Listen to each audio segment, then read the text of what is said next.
По состоянию на сегодняшний день под контролем управления находится самоизолированных на дому 691 человек. В стационарах находится по состоянию на сегодняшний день 271 человек. К сожалению, из них 30 человек находятся в тяжелом состоянии, 8 человек на аппарате искусственной вентиляции легких. По состоянию на сегодняшний день за прошедшие сутки зарегистрирован еще один летальный случай. Всего количество летальных случаев официально зарегистрированных составило 13 с начала регистрации этого заболевания. Но еще раз хотел бы напомнить, что первый случай у нас был зарегистрирован 30 марта 2020 года. Сегодня 22 апреля. По состоянию на утро количество инфицированных составляет по республике 397 человек.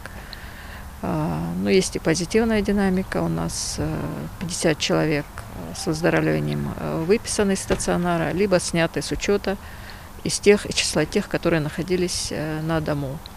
По данным анализа, который мы провели, эпидемиологического анализа, 43% с десятыми из тех, кто у нас инфицирован был, зарегистрирован официально как инфицированное население, у них течение бессимптомное. Легкое течение наблюдается у 15-16% всех инфицированных, и где-то около 30% составляют пациенты практически или госпитализированные, или находящиеся на дому, у которых медики посчитали возможным лечение проводить на дому.